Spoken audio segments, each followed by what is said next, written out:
and they give her like a watch, and she can go visit Miles, and it's all great. But this group of spider folks has got like an agenda, and the agenda is to make sure that the spiders people, we're just gonna say spider people for right now, because otherwise it's gonna get really confusing, that they happen according to their canon events. Like, they've got this list of events that are supposed to happen for, like, according to them, like, are supposed to happen for every spider's person. And it's kind of like a checklist. Like, you've got to lose somebody who's really close to you in order to teach you the... Oh, fudge! I missed it! Oh, darn it! No. We gotta go back for that, right? That's a secret thing. Fudge. You've got to lose somebody, like, really important to you that teaches you the purpose of responsibility. You've got to be bitten by a radioactive spider, obviously, or you don't get your spider powers. And you've got to, like, lose a... It's very specific. Like, you've got to lose a police captain? I don't know what that's supposed to teach you. But, like, the original Spider-Man, I didn't even know about this when I was a kid, and I loved Spider-Man, but apparently, like, Gwen Stacy's dad in the original Spider-Man comics gets killed, and that's a big, important event for Spider-Man or something. I don't freaking know. I'm gonna start this level over again, because we did miss a dealie there. So you got all these things that are supposed to happen, and they don't want to, like, take Miles into their group because he hasn't lost his Captain Stacy yet, and they know that if they take him into their group, he's going to try to save the Captain Stacy, because this Captain Stacy representative in his timeline is his own father, who's a police officer because Miles' dad is a cop, and there's no secrets in this section. What about that blue bit down there? Yo, there's the blue bit with the green lights. Don't we need to get that? Isn't that important?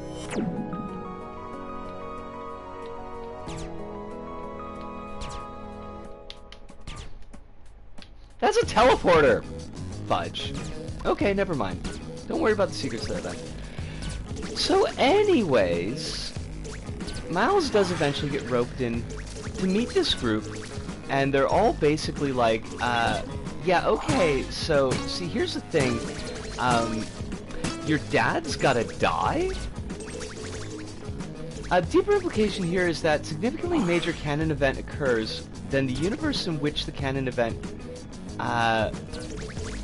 no longer occurs gets unraveled and disappeared. Well, that's like their, like, justification, right? That if these canon events don't happen, that the universe gets destroyed. That's what Miguel says is going to happen. Miguel is like Spider-Man 2099. He's the future Spider-Man when Marvel was attempting to do like a futuristic set of books. You had Doom 2099, you had Punisher 2099, you had Ghost Rider 2099, and you had Spider-Man 2099. And they didn't really go anywhere. They were extremely very 90s. But folks liked Spider-Man 99, and this is he comes back in this. So how do I even get into how senseless all of this is? That's because these have to happen because they're a priori metaphysical facts that tether the universe to existence. But, like, that's... Okay, first off, that makes Spider-Man into the suffering god, and that's, like, really kind of messed up. Like, Spider-Man being an important character, sure, but, like, Spider-Man being essentially God? That these events have to happen to Spider-Man? Or else the entire universe gets destroyed? It's like, what does that even say about the legitimacy and agency of other people in that universe? It's kind of a mess. That's kind of messy. Like, I don't like any of that. I guess people are drawn to goofy, edgy stuff like that. I mean, you're not wrong. And okay, so an important thing here is that this is very much like a meta commentary about how fans treat Spider-Man and how fans treat comic book characters in general. Like, that the comic book characters have to follow these certain arcs, or they're not that character. And they'll just brag on it, and they'll just jump down the throat. So, like, when Spider-Gwen came out, and, like, people flipped out because, like, oh my god, she's a girl, and she's changing all these canon events that are, you know, like, Peter Parker dies in Spider-Gwen because Peter Parker's the Lizard in Spider-Gwen, and he turns into the Lizard. He makes the formula to become the Lizard because he wants to impress her, and then she fights him, and a big thing falls on him, and he dies. And that's her, like, loved one that she loses that teaches her responsibility. But people, like, didn't like that. And then Miles Morales comes along, and people really didn't like the fact that Miles Morales is black. Wow, big surprise. There's a racism problem in comics. In comics fandom. So, like, the film is very much talking to that type of outside of the movie discussion. I enjoyed Spider-Verse a lot, even though I thought it was silly at times. Spider-Folks have no concept of a Spider-Person caring enough about others to be responsible without someone dying. I mean, okay, that's like a really big part of it, yes. I mean, that's a part of my issue with it, is like that they, both like in universe and out of universe, they're kind of acting like you can't become a moral superhero without these events happening. But that completely, how do I want to put this? Like, if you are a superhero, or if you're a hero, or if you're just any decent person, right? And it's like, you see someone and you know that someone close to them is going to die because of their inaction. If you sit back and you're like, well, I'm not going to stop this situation because I know that this person dying will cause the other person to become a moral person, you are evil. Like, you are legitimately evil. You have no claim to morality. Like, if you could actually step in and make a change like that, if you could save a person's life, and you hold back because you think the death is going to teach a moral lesson, that's super duper messed up. And it's like, it's deeply weird that they would choose, like, Spider-Man to tell that story to me, because, like, that's like one of the things of Spider-Man, is that they are, for the most part, like, a decent person. That's, to me, like, that's the Spider-Man canon event. Not like the things that happen to him, but the fact that, like, he is genuinely decent just about across all timelines. So you've got an entire organization of people, because it's not just this one dude. Everybody in the organization knows that this is a thing. They're all, like, in cahoots to keep Miles from saving his dad, because his dad is supposed to die. But, like, okay, first off, now that Miles knows his dad is supposed to die, that kind of undercuts the entire, like, moral of that story, right? Because it's not going to be like, oh, I screwed up, I was not taking my job responsibly, and because of that, this person that I love died, and now I know that I need to be, like, on my game. I can't just do this halfsies. It's going to be like, hey, these jerks kept me from saving my dad. I could have totally done that thing, but they locked me up in a room. So, like, I feel like the lesson that's learned from that is kind of completely different. Okay, Kronos, I'm going to get to the power-up right now. I'm going to read through the chat, let folks kind of, like, pick through my incoherent babbling. Saw a fan comic where transfemme Gwen meets transmasc Peter in the multiverse, but they started off as Peter, Stacy, and Gwen Parker and swapped names when the other's counterpart died in their own worlds. I like that. That's sweet. The utilitarians would like to have a word. I missed a thing. Hold on a second. The one more day thing is like a whole kind of freaking thing. Oof. Also, Miles already had that moment when the Peter in his world died in the last movie. Well, I mean, that's kind of a thing, right? Because they call that out specifically. Miguel is like, it's your fault that your Peter, who was a better Spider-Man than you could ever hope to be, died. Like, which is a really heavy thing to lay on a kid. Like, because Miles is still 15 years old, right? But, like, he didn't have anything to do with that. That's not Miles's fault. And his uncle. There you go. Well, I think the dad is, like... The dad is standing in for the Captain Stacy figure. I don't even know what the Captain Stacy figure's death is supposed to teach anybody. Like, because the whole thing is like when Uncle Ben dies, right? Is the timeline disappearing if the canon event doesn't happen a real thing, or just a thing the Spideys believe in? Like, Miguel claims it's a thing that happens, right? Like, in universe narrative, Miguel claims that this is the thing that happens. We don't really have proof that it's a thing that happens. See, like, what Miguel did is, like, in his timeline, his daughter died. That was his canon event. And then he finds this other timeline where he died, but his daughter lived. So he steps into the role of himself with a live daughter so that he can have the experience of being a father. Which, you know what, like, I can get it. Especially if he didn't know that his version was gonna die. But then, like, that world collapses, and he says it's because he tried to take over this other life. But we've only got, like, his story for a thing.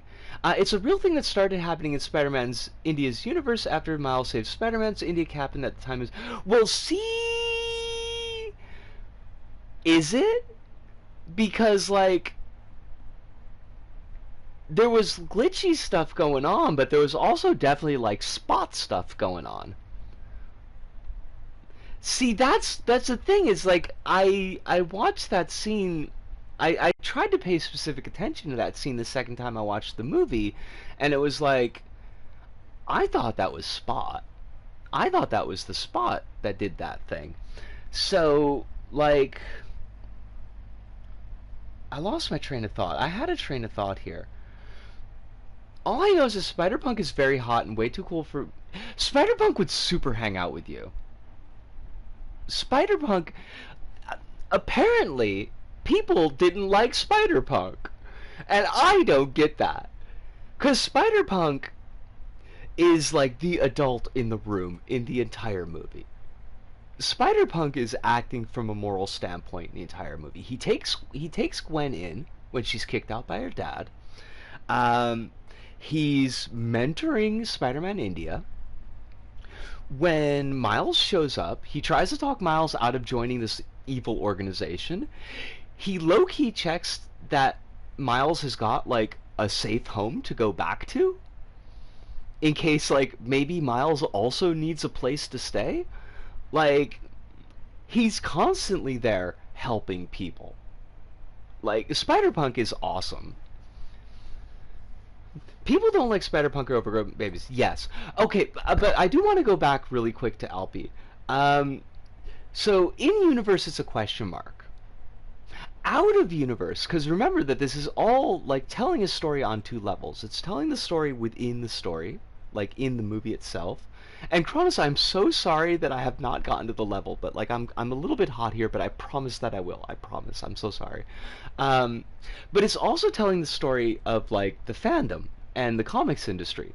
So you could look at the universe's collapsing thing as the fans don't like the comic, and so they don't buy the comic, so editorial cancels the comic. And so the universe of that comic literally ends because the comic is no longer being written. So like there's like that double commentary that's going on. And it still speaks to, is it because of changes in Spider-Man that the fans didn't like the comic? Is that the reason? Question mark. Is it that the canon events are different? Because we don't have an answer in the movie. It could be Spot. We don't have an answer in the real world because it could be a lot of things that cause a comic to get canceled. It might not be that the canon events aren't, matching up. The thing that baffles me is that there are people who don't like Spider-Punk and do like Spider-Man India. You've got background with that, though. I've also seen some amazing Hobie cosplay, and I really want a man's number, but the movie seems like a lot. Phantom! It's wonderful to see you. Like, the movies are really... I think the movie is... It's telling a very interesting story.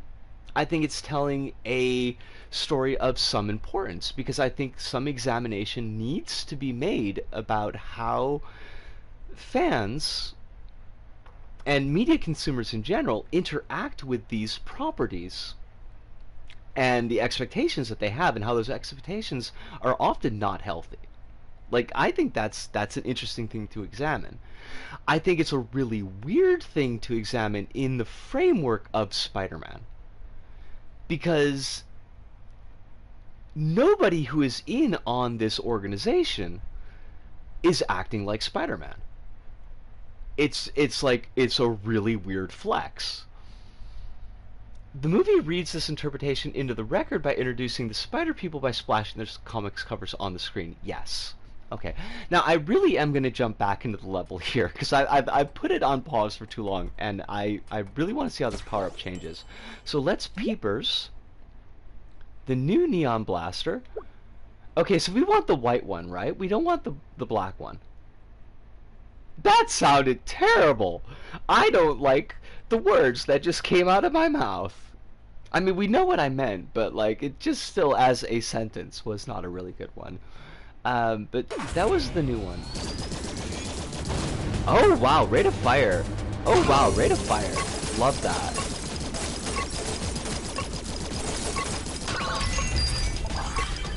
Oh, it's...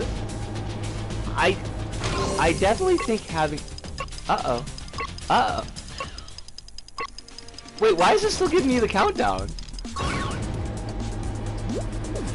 I like how the family-friendly LBP streams gets into the weeds of media analysis. I do too. I love when we get a chance to kind of dig in on media. I know we don't always. It kind of depends on how much brain power I've got. Somehow I shoved the button at the very top. Okay.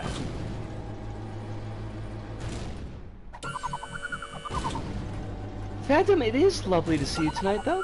I hope that you are very well. I hope you're very healthy. You ain't got no stress going on. Is it me, Kronos, or does the level look crisper? I feel like it looks crisper. In a good way. This isn't like in a bad way, but it looks very crisp. I make that mistake every time. I don't know why. I hate it though. I'm playing Tren in Dreams and found LittleBigPlanet there. I've heard people talking about Tren, and I don't 100% know what it is. Is that like the last MM game update to Dreams or something? You didn't touch the visuals at all. Okay. Then that's just a me thing. Wait, that's not how you get that? Oh god. But wait, no, stop! No! Velociraptors! I hate you so much! Why? Why though? Ah!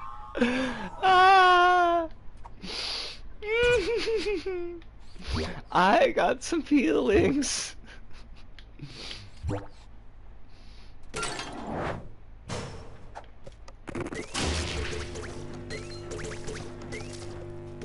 I hope that this playtesting is helping. Train is a full puzzle game with a cute train. Okay. It's very impressive that the level looks so good with so many colors. It is though, isn't it?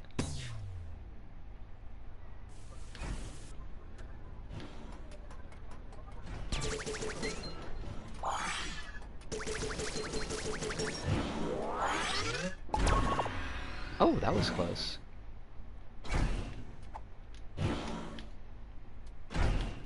Beep beepy doo beepy doo beep doo. Oh, we're getting squished. The movie is very purposely dealing with the existence of. Oh. Hold on a second. Very purposely dealing with the existence of multiple variants of a specific character as they exist as a product that interfaces with a dimension beyond their reckoning, where their fate is influenced by fan and editorial reaction, while having the characters have to grapple with the reality that they have something beyond their reality dictating how their universes play out. In some way, it's a kind of cosmic horror story in that regard. I like that.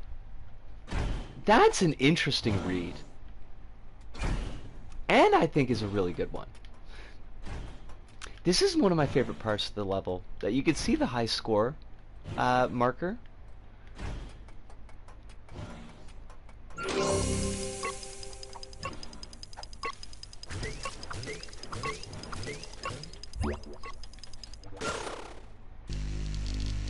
Oh, it's Team Pix today. I gotta give that a peep.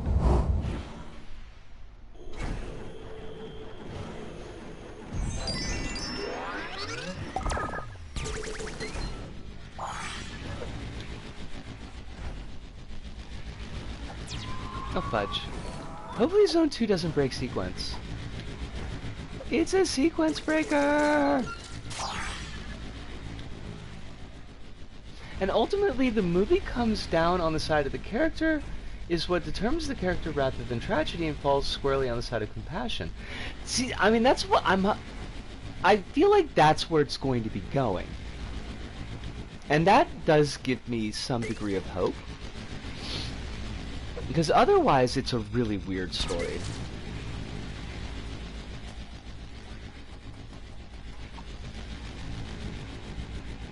It does suffer from second movie syndrome. It does.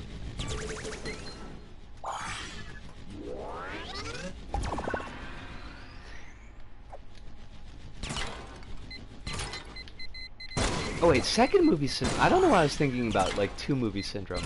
Like being broken into two movies. Because I think it definitely suffers from being broken into two movies. Like, it might... I don't know. Because the alternative is that it's like a 4-hour movie.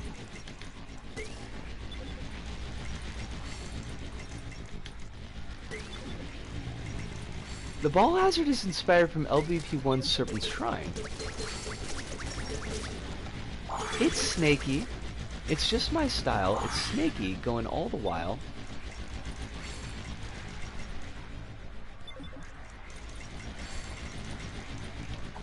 I am really excited to see how they handle the Prowler version of Miles Morales, because he's neat.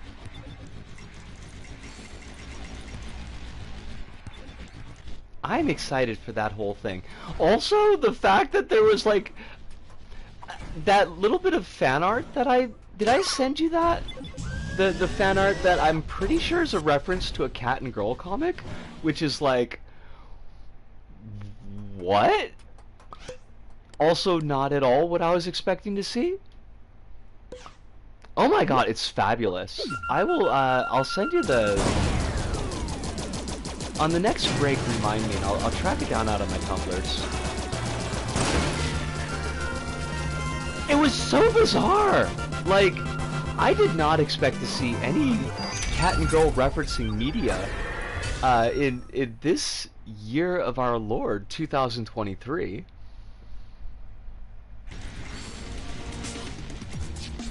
Okay, we did get the music back, and I completely muffed that section.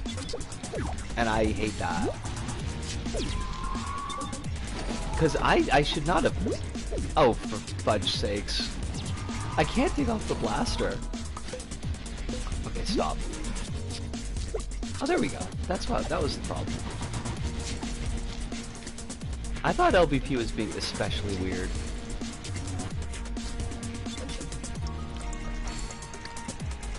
I implemented a new mechanic in my level yesterday. I can't wait to mess around more with it. Oh, what's your if you don't mind giving us spoilers, like what is it that you're trying to do? That's not the way I wanted to phrase that. I don't know how I wanted to phrase that, but that's not it.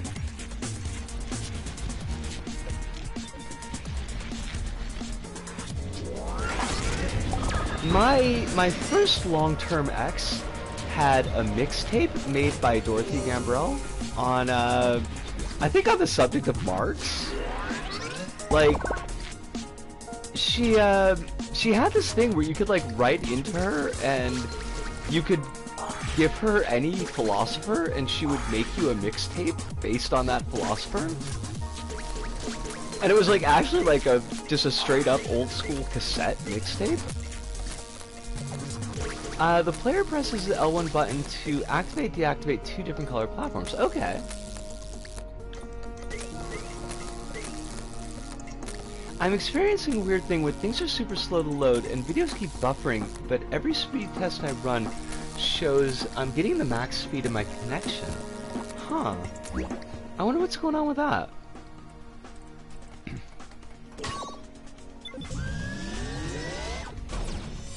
Only one color can be on at a time, so we got like timing-based puzzles. Okay. Alright, let's see how this boss goes. Weird that it started with a little bit of its health already gone. I mean, not that I'm gonna complain.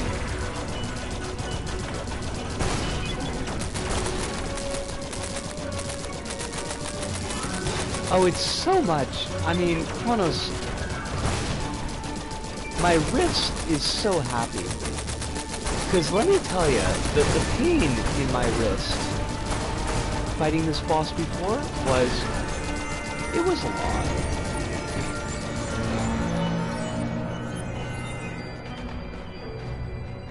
The movie also does land on the side of Peter B. Parker and Spider-Gwen were in the wrong for treating Miles the way they did, and also Hobie is the best. See, like... Peter B. Parker has got some serious freaking issues. And I would really like him to be even vaguely an adult. He's put an awful lot on Miles, and it's all like a load of BS.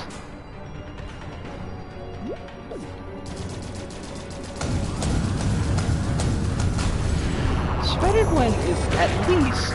It's not a very good excuse, but like, at least she does have the excuse of being A, a teenager, and B, going through some real stuff with her dad. So like,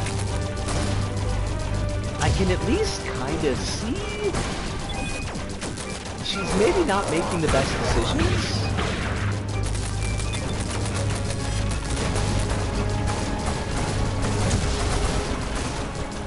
I do also like the implication that every mentor in the Spider Society has failed their mentee. That's interesting.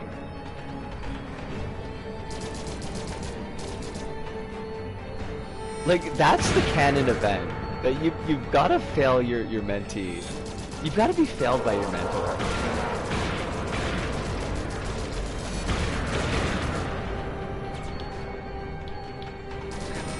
Oh, fudge. Okay, not fudge.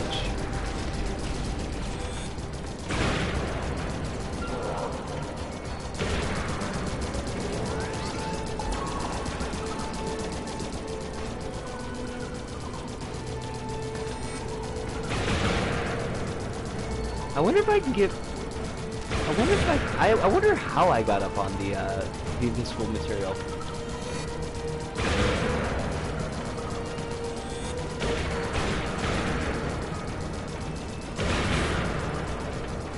For her, it's fall in line with Miguel or get sent back to her dimension and get arrested by Miguel.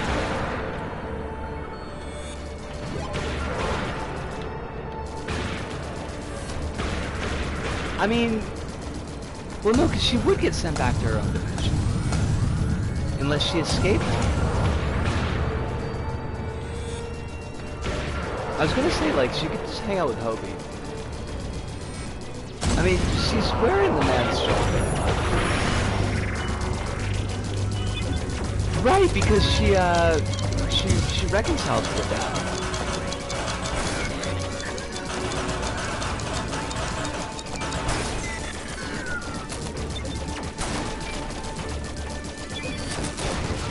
You erased the invisible material? Oh my god! No, Kronos, no! You gotta have that invisible material. It's gotta be a bonus for the true Kronos fans.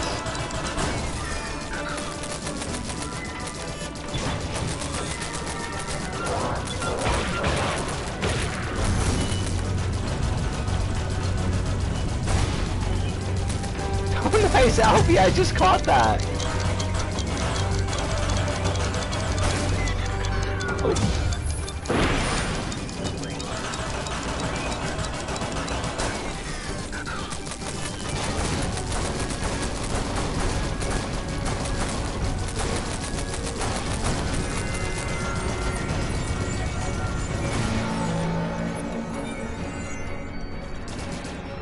Right! Just, okay. Hive, you're 100% right, I gotcha. The expulsion phase can finally be soloed. Yes.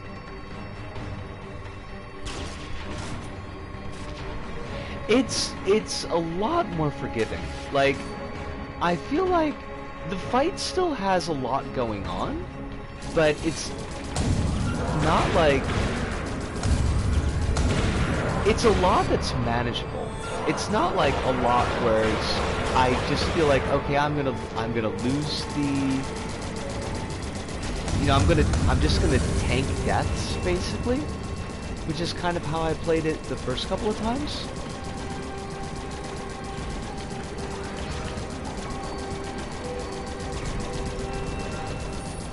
I'm gonna be going now playing Super Smash Bros. Against my sis. Oh my god. That sounds lovely, Alfie. Thank you so much for dropping by tonight. It is always a pleasure to see you. I'm glad that we got to play some really good levels with you.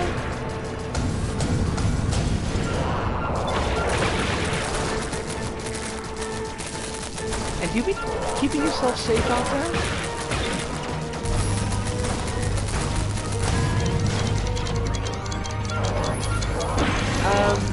I'm gonna head out and take care of some stuff. Being unintentionally vague makes it sound cagey, but it's really just stuff.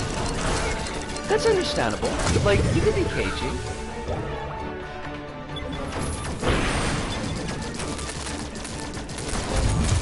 We support a gal's right to be cagey, but you keep yourself safe as well. Give my love to all the loved ones in your life. All the warmth and hugs. You know, there was a character in my old show who I didn't like very much, but I needed a police detective character to investigate my untimely demise, my murder. It's a whole thing. So the character's name was Keiji, which is a Japanese name. Well, it's a Japanese reading of Cage. And he was a police detective, which is Keiji, because that's the word for police detective in Japanese. And he was a really shifty guy, so he was Keiji. So he was a Keiji. And I was so proud of that. It feels a lot better. Like, it still feels like a challenge, particularly the last two phases of the boss fight, but it feels like a challenge that can be done. So a reasonable challenge, I guess, is the words that I want.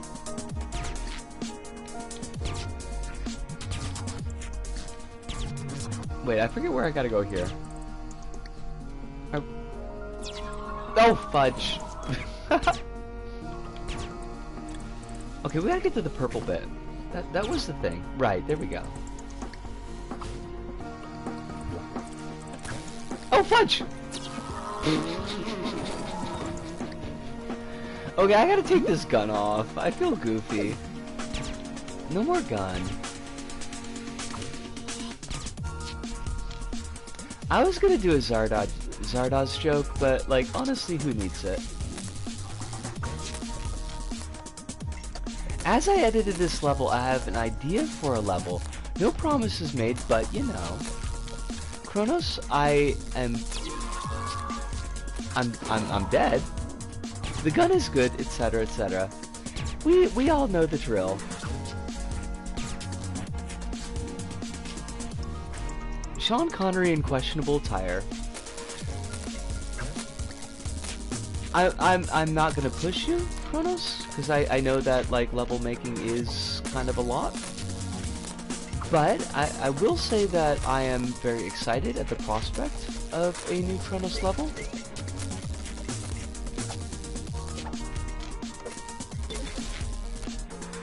Oh wait, we want that. Because that's gonna take us someplace. It's gonna take us to the other side. Take us to the other side. Because, honey, you got to be like the devil in the deep blue sea. I don't remember any of the rest of the lyrics of that song because it's Aerosmith and I kind of think they suck. Oh? Oh, she said it. I don't think that's particularly a hot take in this day and age.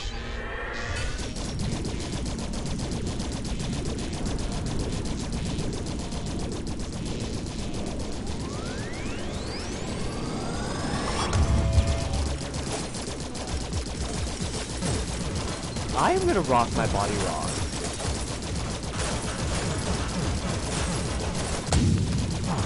See, now, like, you make these promises, Kronos. You say transition in 4 seconds, and I'm like, I'm still waiting. I'm kind of saying, though.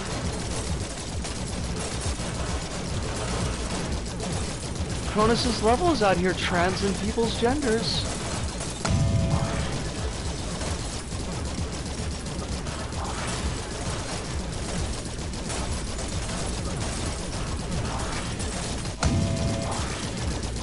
This bit here, this little scene here, where you got the balls going by while you're doing the bonus, I love it.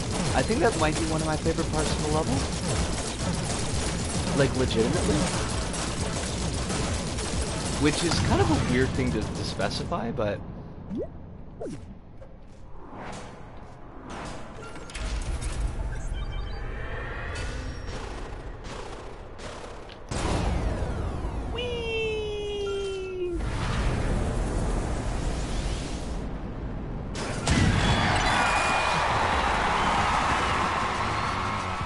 Oh, dip? I did not beat my high score.